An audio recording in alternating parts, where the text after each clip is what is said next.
You've had a great week so far. Packed house yesterday, watching Fanboys, incredible.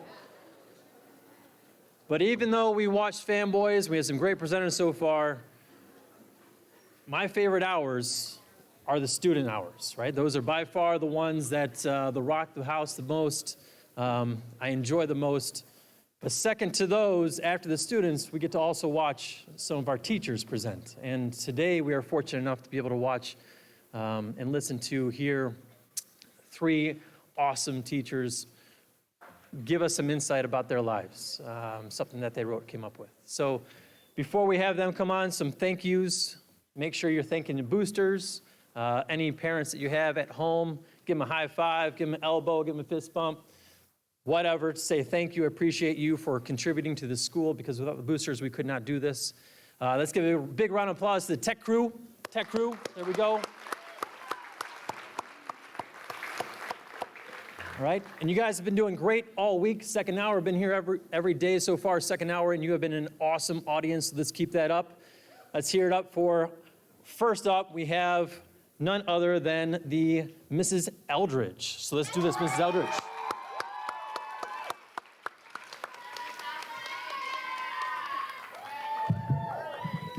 All right, shout out to my second hour. Tommy, you're not even in my second hour. Okay. I appreciate it, though. Okay.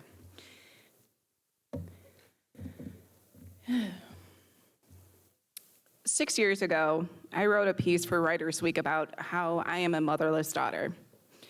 Many don't know that my mother passed away in her sleep unexpectedly while I was away at college, leaving our family still grieving 12 years later.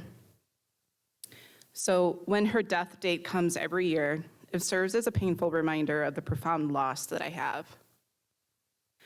Consequently, when Mother's Day comes around, not only does it remind me that I cannot celebrate my mom in the flesh, but I myself cannot celebrate because of my own silent struggle. Just like how I am a motherless daughter, I am also a childless mother. For almost 7 years, I have been suffering silently with diagnosed infertility, meaning I have the difficulty of getting pregnant and staying pregnant. Before I got married in 2016, my husband and I knew we wanted to start a family right away. We would have these silly conversations with each other, dreaming about the day when we get to bring our baby home. We would talk about what we were going to name him or her, then go on to compliment each other about our qualities, hoping that our child inherits them. We would say things like, "I hope they have your eyes because your eyes are so beautiful." To which the other would reply, "Well, I hope they have your nose. You got a good nose. And plus, you don't have allergies." With these silly affirmations, becoming a mom was all I can think about. I had it all planned out in my head. Get married, move into the perfect home, pick out the perfect room in the house where the nursery would be, figure out the best place for the crib and chair. All I needed was to start filling in the house with children. But as time went on, that dream of bringing a child home slowly got further from reality. Time was passing, and I began to realize that I knew something wasn't right. I didn't think it would be this difficult to get pregnant, but it should have happened by now. Worried, I consulted with my doctor, who heard my concerns and encouraged me to have a diagnostic surgery to figure out what was going on. The results were not what we wanted to hear. He sat my husband and I down and said that he could not help us, but that he was going to be getting us in contact with a fertility specialist. My husband and I were heartbroken, even scared, knowing that we'd be at the mercy of doctors to help us start our family. So for the last 6 years, I have been going through in vitro fertilization, or IVF, and it hasn't been successful. So with starting this journey to motherhood, it has been a long time since I felt like myself. After being diagnosed with endometriosis, blocked tubes, intestinal adhesions to the uterus, ovarian cyst, recurrent pregnancy loss, And just recently, within the last 2 years, being diagnosed with an autoimmune disorder where my body's own natural killer cells attack the pregnancies that I grow when I do get pregnant. With every issue that has been diagnosed by medical professionals, it has been a constant kick to the throat because it made me feel like a failure.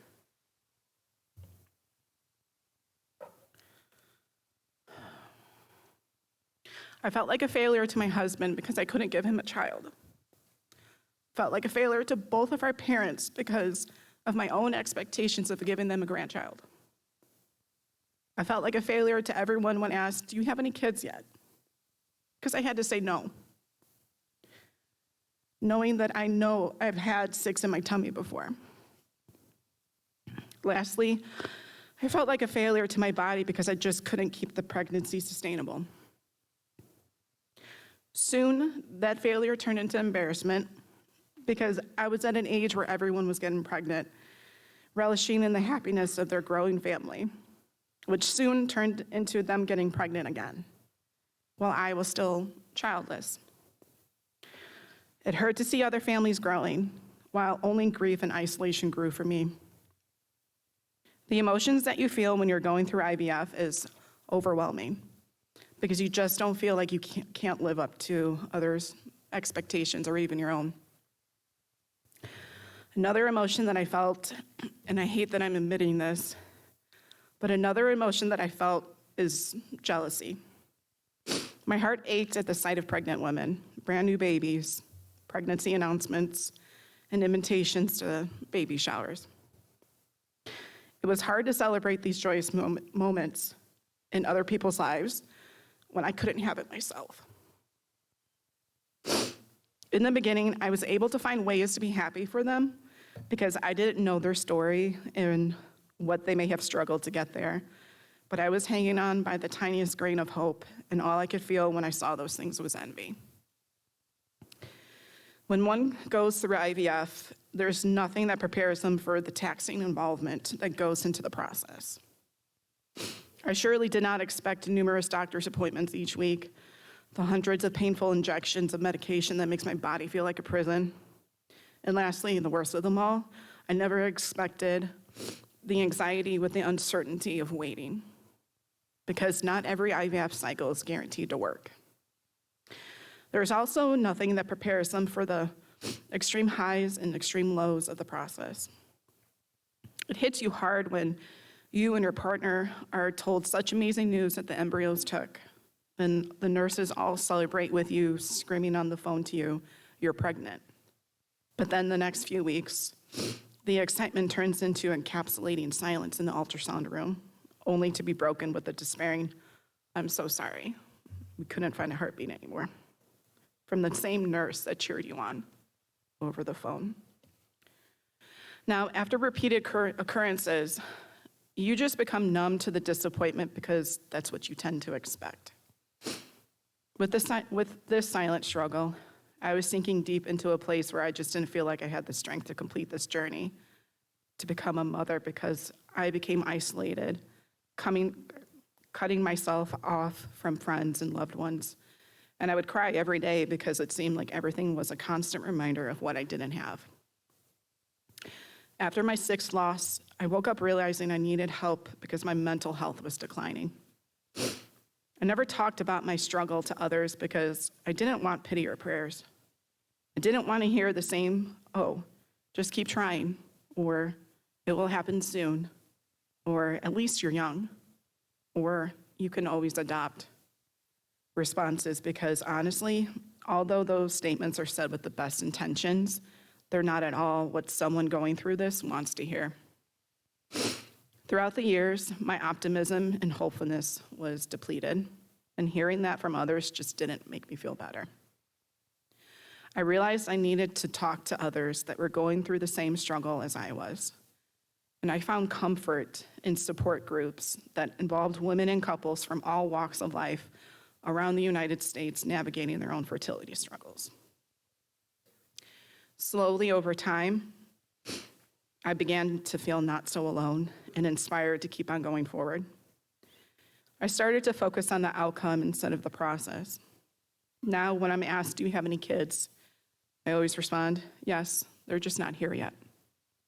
Or when my students tell me, you'd be a great mom, without knowing my situation, it humbles me because they see what I know will be.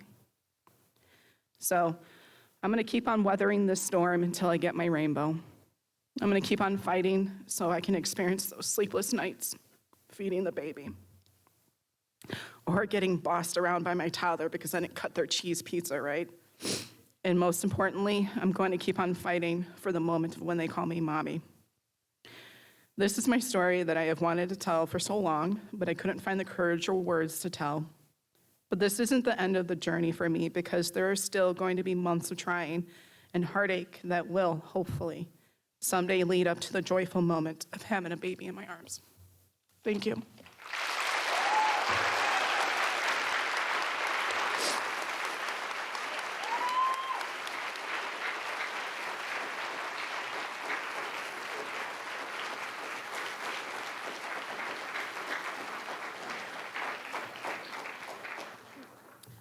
Next up, Mrs. Billetier.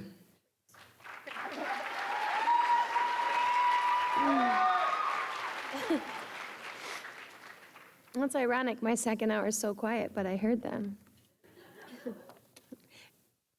I tell jokes all the time, and that was the one that got the laugh, okay? I first have, this is actually not going to be, I'm going off script. I first have to say thank you to Miss Eldridge for being so brave and sharing her story with us.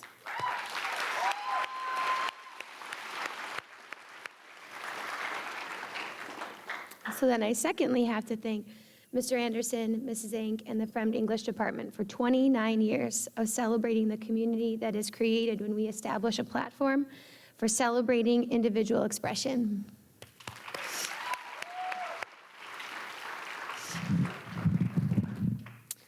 And of course, I have to shout out my second period U.S. history students and all of my other room 216 historians in the room today, because I see some of you. This piece is called The Honest Truth. Before I start, I need a quick show of hands. How many of you think that lying is wrong? Okay, well, we'll see about that. On the wall in our kitchen, we have a poster that reads, Billetier Family Values. It is in a room that we spend most of our time, and it is framed and meant to be a permanent and consistent reminder, an easy-to-see reminder of the things that we strive to do each and every day as members of our family. And the 5 rules are to practice safety, act responsibly, work for success, show respect, and of course, love. Within each of these rules, my husband and I created some specific examples to help the younger members of our family, John, who is almost 6, Hadley, who recently turned 4, and James, who recently turned 1, how to make these abstract concepts of values a little bit more tangible. So for example, we describe working for success as doing our best in school, participating in clubs and sports, and staying curious. I am lucky that my children have the same love and enthusiasm towards school as my husband and I do. They feel the same sense of excitement and fulfillment in activities and clubs. And they likewise look forward to time spent playing sports. And so even though they may drive me crazy, they also ask questions all the time. Sometimes it seems endlessly. They are curious and inquisitive. They seek to understand the ever-expanding world around them. All of this is to say, we are all working for success. For other goals, we are less successful. We only hit, the mark sometimes. Practicing safety in our house means keeping our hands and feet to ourselves, asking for help when needed, and finding ways to calm down when we have big feelings. But for little bodies with big emotions whose toolkit for self-regulation is under construction, they have a hard time keeping their bodies to themselves. But I am hopeful that the incidents of hitting, slapping, biting, kicking, scratching, shoving, throwing, and yelling will become fewer and farther between as they learn and grow. My husband and I work to model these for our children in the best way that we can. Some days we are more successful than others, but each day we strive to show our kids that having and feeling all of their emotions is important and healthy. But safety has to be at the core of how we express those emotions. But there is one goal in which I know that my children do a much better job than me. In my house, we believe that showing respect means to tell the truth and be honest, to have manners, to say please and thank you. And when we listen with our whole body. We have a quiet mouth, open ears, and a calm body when we are listening to others.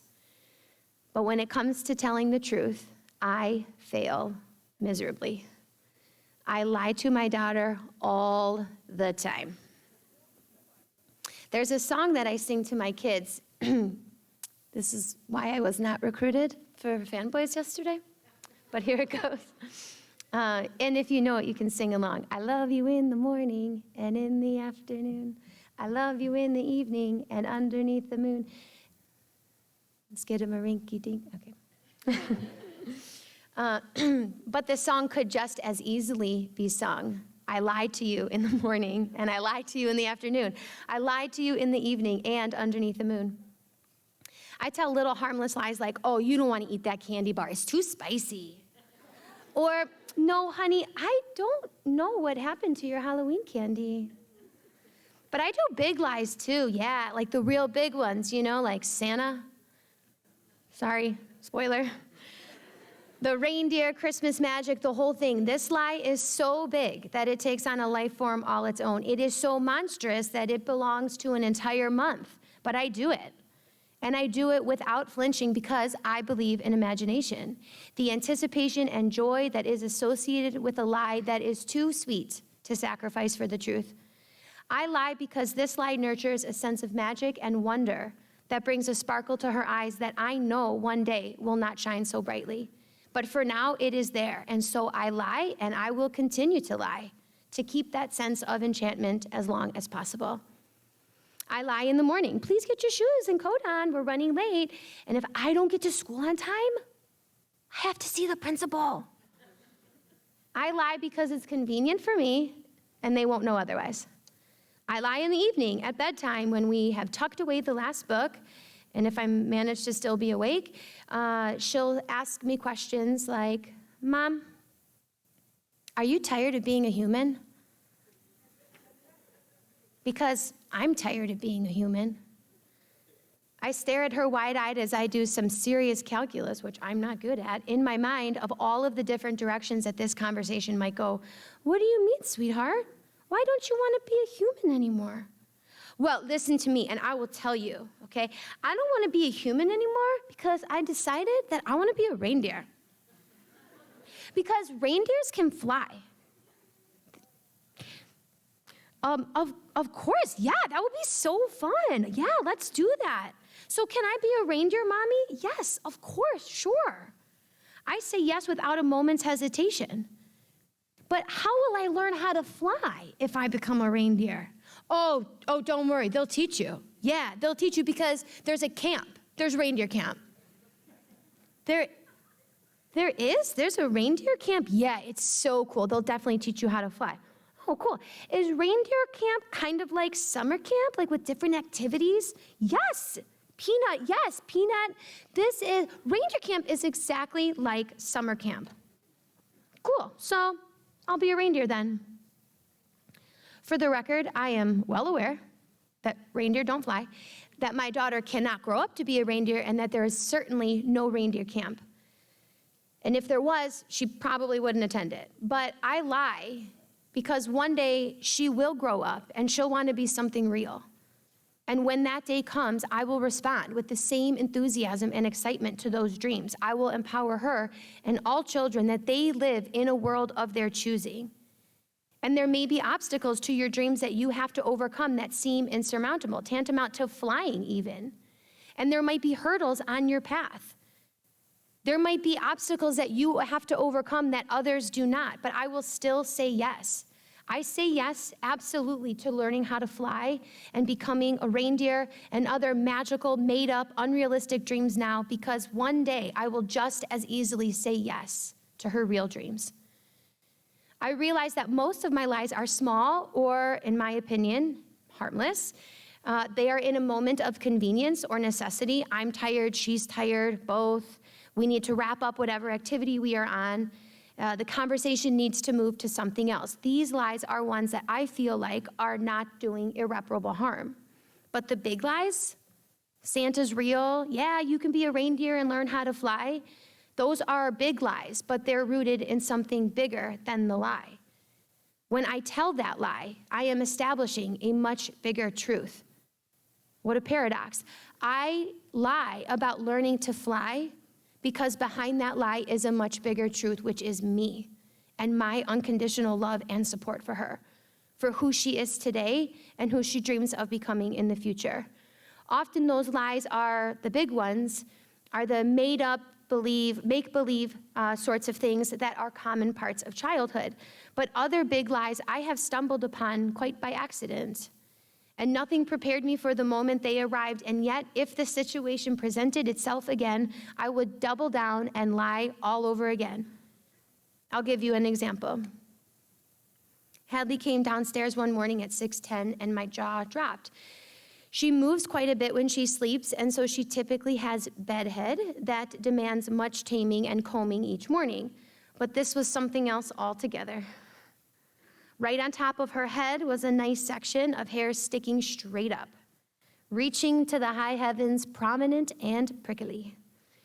And upon closer examination, it was clear that her typically shoulder-length hair had been cut, rather bluntly and severely.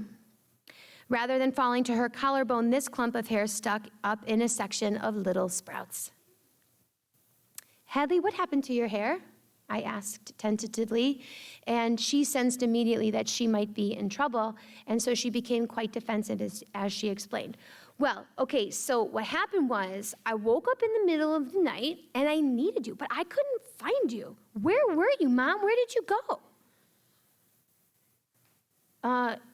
Sweetheart, it was the middle of the night, so I was sleeping in my room. Oh, of course, Mommy. Yeah, you were sleeping because you're growing. Good girl. Keep growing, Mom. Okay, so what happened was I needed you because I had an ouchie, but I couldn't find you because you were sleeping. So I went downstairs, and I was looking for a Band-Aid, but I couldn't find the Band-Aids. So I went to the playroom, and I got my craft scissors.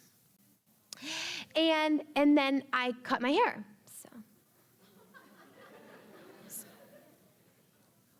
Why did you need your craft scissors? I told you, because I couldn't find the Band-Aids. If this logic makes absolutely no sense to you, this is life with a 3-year-old. I then went on to explain why we should not cut our hair with craft scissors, or really any scissors for that matter. We're gonna go to the hair store for that. And that if she should need a Band-Aid in the middle of the night, she should absolutely wake me up. I then asked if I could see the aforementioned ouchie, but was told, I don't have it anymore. It disappeared in the middle of the night. So with all of that, cleared up, we were still left with a pretty serious problem at now 6:15. What are we gonna do with her hair? Normally I ask Hadley how she wants to wear her hair in the morning. French braids, a big pigtails, one pony, a bun, a clip, a headband, or some other unique design that she demands and I create. We went to the bathroom and I sat her on the edge of the sink like we always do. And I could see her studying herself in the mirror, trying to figure out what style was gonna work for this new haircut. And almost immediately, the smile fell away from her face. She asked me to go get the hair off the floor in the playroom and glue it back on. But I told her this wasn't possible. And then she asked, how long is it gonna take to grow back because daycare starts pretty soon? And I told her that, I'm so sorry, Peanut, but it's not gonna grow back in time. And then she started to cry. Not the loud, blood-curdling tears like when she falls off her scooter, and not the angry tears that come when her brother tackles her, not the scared tears that wake her up, and then eventually me up in the middle of the night. These tears were different. Slow, but very steady. Slow as if they were coming from a place in her heart that she had not cried from before. Slow like those tears and the words that she needed to explain them were new to her, and she couldn't explain them to herself, let alone to me. And as she cried, she said, "What if they laugh at me?" And my heart was breaking, thinking about her heart breaking. And so I lied. I lied so hard. I told her that you couldn't even tell. It was hardly noticeable. We didn't need to do anything to her hair if she didn't want to. Hair grows back, and her friends should not care what her hair looks like. Her friends know her heart. That they know that she is loyal and silly and encouraging and loving, that we could do something to her hair or just as easily do nothing at all, that she was beautiful just as she was. As we stepped out of the bathroom, I spoke loudly to her, loud enough and forcefully enough to make it clear that I wasn't actually speaking to Hadley anymore. I was rather speaking to Dad and older brother sitting at the table. I was sure that other people would love her hair. And if they did notice her haircut, they would think that it was really cool too. In that moment, I wanted to tell her a million things. I wanted to tell her that if there are people in this world that are more concerned about the way she shows up in a room rather than the value she adds to it, those are not her people. I wanted her to plead with her that looks will come and go and fashion choices will change, but her sense of self is the only thing that is going to stay with her in this life. I told her that I tried to tell her and hold her close until an idea took root in her heart and started to grow that the only person that she should live her life for is herself. The only person she should get dressed for is herself. The only person she should style her hair for was herself.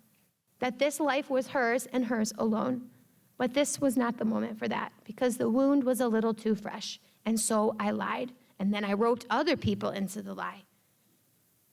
And we all said that this new haircut was hardly noticeable. And if you did notice it, very, very trendy. I lied because behind that lie was a much bigger truth, me, and my unconditional love and support for my daughter. I justify this persistent and frequent lying to my daughter not as a violation of our house rules to show respect, but rather as a dedicated and steadfast commitment to the most important rule in our house, which is love. I lied to my daughter because I love her unconditionally and without compromise. So that's really what I came here to say, to explain to you, but probably more so to rationalize to myself why a lie can be an act of tremendous love. I hope for you all a life filled with both lies and truths. I wish you a life filled with people who know the difference, when to lie and when to tell you the truth. I want you to be surrounded by people who will tell you the honest truth, to support you when the truth hurts, to console you when the truth is ugly, and to explain to you when the truth is confusing. But I also hope for you a life filled with lies. Not the lies that are deceitful and cruel, not a dishonesty that compromises your sense of self or your trust in others. I wish for you a special kind of lie. A lie that is backed by a much bigger truth. The special lies that are built on a foundation of love.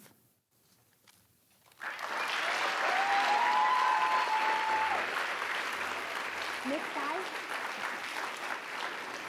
Okay, next up, Miss Sky.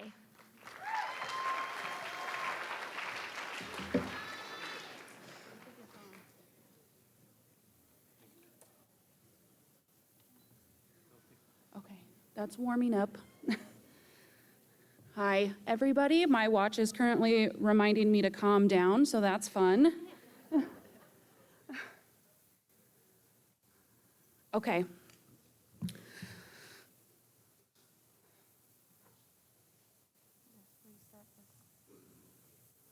Okay. Hi, everybody. My name is Mrs. Sky. For those that don't know me, I'm a teaching assistant here in the special education department. I do have a couple shout outs real quick. First, shout out to second hour co-taught. And also an extra special shout out to my husband who came to see me today. I thank God I'm yours every day, Moo. So some recent life changes have motivated me to reflect on past experiences, and I'd like to share a little bit of that with you today. Those who know me well know that being a combat veteran makes up a large part of my identity, so naturally that's what I decided to share with you all. The other part of my identity is a dog mom. And I was tempted to share 15 minutes worth of puppy photos, but ultimately decided to go in a different direction. So here's 15 seconds worth of puppy photos. Oh, they're still going. Okay, here they go. Okay. So last semester, a teacher I was working with was telling their students about the butterfly effect and how decisions can have long-lasting repercussions. This got me thinking about my life choices, and I can say with absolute certainty that I wouldn't be standing here experiencing this moment with you all if I hadn't accompanied my brother to an Army recruiting office 15 years ago. I'll get to that in a little bit, but first I want to share with you my why. My mother had me a little earlier in life than most, and at the time her intentions were to join the Air Force. Back then they would have required her to sign away her parental rights, so she made what she says was the easy decision to stay with me. I have never second-guessed her commitment to her children because of this choice, and it has made me feel loved and cherished more than anything else I've ever experienced. My grandfather was a very patriotic man and spent about 5 years in the military during the Vietnam War era. Luckily, he wasn't sent overseas and ended up finishing his contract without re-enlisting so he could spend time with his family. He continued loving his country, though, and would put out and bring in his flag every morning and night until he was admitted to hospice and passed away. My grandfather was my hero, and he passed down his love of country to me. So growing up with these two role models made my decision to join the military fairly easy. Throughout high school, I knew joining the military was an inevitability. I took all the practice ASVABs, I attended every military information seminar, I spoke with every visiting recruiter, and would have joined JROTC if my school had had a chapter.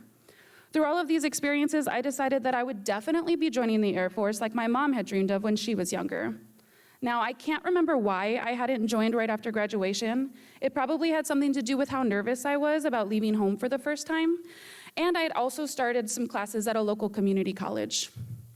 My brother, who's a year younger than me, was also set on joining the military, but hadn't quite decided which branch to join.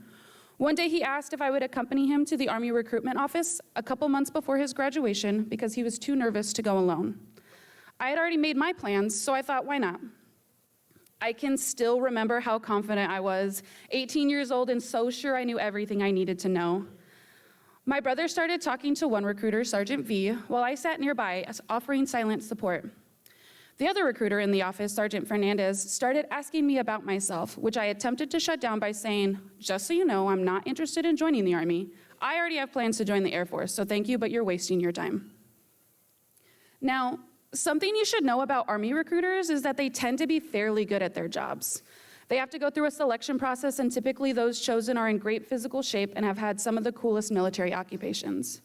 For example, Sergeant Fernandez had been a sniper before applying to be a recruiter. So remember how I thought I knew everything? Well, I definitely underestimated Sergeant Fernandez. He could have chosen to say anything, but he'd managed to figure out the one thing to say that would have changed my mind about the future. He looked me dead in the eyes and said, "That's fine. Most women can't handle being in the Army anyways." Right? Yeah. Of course, hindsight is 20/20, and I figured out pretty quickly after I started basic training that I had definitely been manipulated. At the time, though, I couldn't handle the idea that this person doubted my abilities to do anything, and I sure showed him. I got almost a perfect score on my ASVAB, chose to be a civil affairs specialist, and signed my contract on February 26, 2008. Thank you. I left my home in California to attend basic training in South Carolina and then immediately went to North Carolina to attend advanced individual training, or job training, where I learned how to shoot a .556 rifle, how to clear a gas mask, how to use a bayonet, how to march, how to move under fire, and how to survive using the things I can carry on my back. A lot of other things too. North Carolina is also the place where I would meet the man who would become my husband much later in life, even though I pretty much hated him at first. After learning discipline and being tested more than I could ever imagine, I graduated and headed back home. I had joined the Army Reserves, so most of the time I worked a civilian job and lived in the real world. But occasionally I would attend different trainings, like the time I went back to North Carolina to learn how to be a radio operator, or to Nebraska for leadership training. 3 years later, I learned I would be deploying to Afghanistan in support of Operation Enduring Freedom. Between training and deployment, I would be away from home for 12 months. I was nervous, of course, but I had always wanted to deploy, hoping to use these skills the Army so diligently honed. My job was fairly unique, offered only to soldiers and a small group of Marines, and our goal was to work closely with the civilian population, providing support and resources. Deploying and getting a chance to do my job was very important to me and would completely change the trajectory of my life. You see, that guy I hated back in basic training would be accompanying my unit to Afghanistan. This person who I hadn't even thought about since my 2008 graduation would soon become my best friend and favorite human. Before my unit could leave the country, we needed to complete pre-mobilization training in New Jersey, and during this time, I spent every day with Austin, the guy I used to hate, because our training schedules aligned pretty much exactly. After training, we would spend evenings together with our friends, and he became my main confidant. We talked about everything and supported each other through a lot of different situations. Our unit got a chance to have one last free weekend before we left, and Austin and I traveled to New York with a couple of friends, and here he would take me on our first date and ask me to be his girlfriend, and of course, I said yes. Finding Austin truly was one of the best things to happen to me, especially going into the deployment. One thing I didn't realize about deploying was how lonely it could be. Sure, I worked and lived with my team, but outside of my team and fellow soldiers, I wasn't really allowed to say much to my family or friends back home. I could let them know I was alive and ask for them to send me things I needed, but I couldn't really share my experiences. And although Austin was experiencing similar things, he was in a completely different part of the country, so the experiences were ultimately pretty different.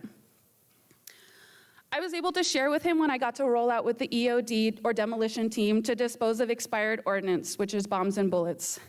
Can anyone guess how you get rid of expired explosives? Go ahead, shout it out. You blow them up, yeah, exactly. So you explode them. We piled everything in the middle of the desert, surrounded it with C4, then rolled back far enough to watch it blow up but not get hurt.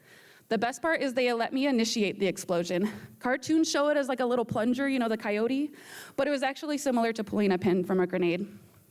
I got to tell him how nervous I was when I found out I'd be searching women in a nearby village. You see, Afghan women aren't allowed to speak with males outside of their family. And we had received intel that men were dressing up as women to get through checkpoints with women or with weapons and explosives. As one of 2 females on our base who were qualified to conduct searches, I was tasked with rolling out with my team and our CAF support to see what we could find. Calling Austin the night before, I was able to share my fears, and it helped knowing that someone out there was thinking of me and praying for my safety. The men we were hoping to find weren't at the village. They had probably been tipped off we were coming because we had to move with about 12 trucks and were kind of hard to miss that way. But I was able to meet and speak with a wonderful woman who was genuinely excited to show off her newborn baby. I was also able to brag about how I met Toby Keith when he came to do a show at Sharana, the Eastern Headquarters base. How he sang all my favorite songs, plus a few he saved just for the military shows. How he stayed for hours after he finished playing so he could meet and shake hands with every single person who wanted to. And how he posed with my whole team and seemed to genuinely appreciate everything we were doing. Not only was Austin integral to my sanity during the deployment, but he motivated me to grow and become the person I am today. Thanks to him, I moved to Arizona and attended ASU, getting my bachelor's in psychology, and started making a difference to those in need of mental health resources. Because of him, we packed up our pups and moved across the Mississippi to a beautiful neighborhood in Palatine, where I would realize that teaching was my true passion. He supported my decision to quit my job with the state and apply to be a TA in our school district where I would be hired here at Fremd. He supported me through my student teaching that would eventually lead to me earning my teaching license, and he continues to encourage me to follow my dreams and motivates me to be my best self. Because of that decision I made 15 years ago, I have traveled the world. I've boarded down some incredible mountains, jumped out of airplanes, swam with manatees, sharks, and turtles, met some amazing people, and made lifelong friends. I don't know where life would have taken me had I decided to not go for my master's degree, not agree to move out of the Southwest, chosen a different undergrad major, not moved to Arizona, not deploy in 2012, chosen a different MOS, not let Sergeant Fernandez's comment about women bother me, joined the Air Force immediately after graduation, or picked up a shift at work instead of accompanying my brother to the recruiter office that day. Life is made up of so many choices, some small and some big, but all significant. And I can say unequivocally that I'm thankful for each and every choice I've made that brought me to this moment right now. Thank you.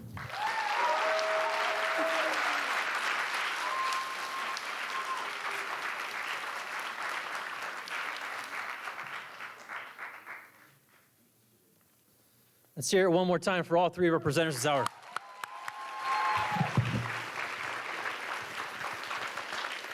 We got a couple minutes, so if I could have maybe one or two questions, that'd be great. Got one back here. What do you got?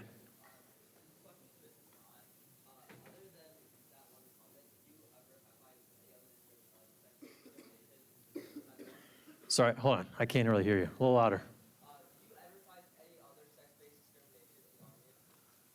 So any other discrimination, sex-based?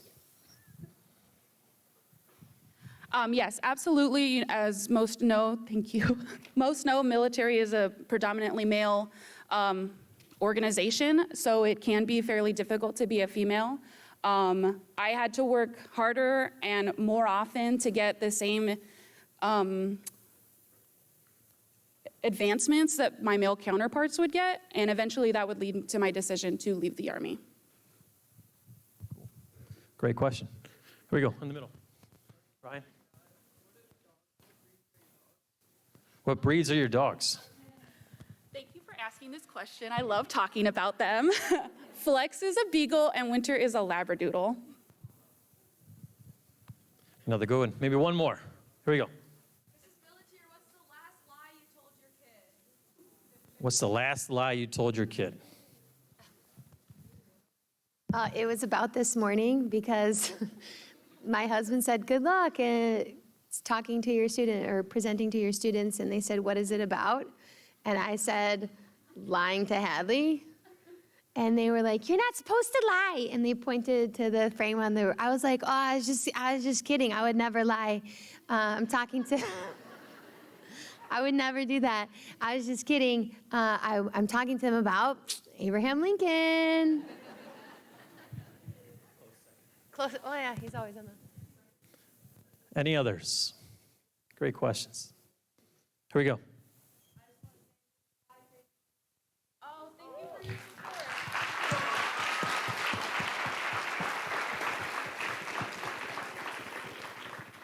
Here we go. What did you want to be when you were a kid? I wanted to be the first woman president. Yes! All right. Fantastic. In the back.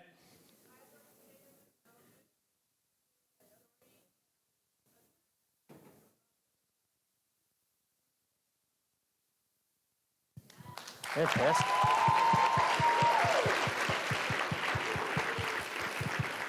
Word. Okay, I think that's going to wrap us up for this hour. I get to shout out my second hour class. Nice job. You guys have been awesome. All right, have a wonderful day. Have a wonderful rest of the week. I'll see you tomorrow. Same time, same channel.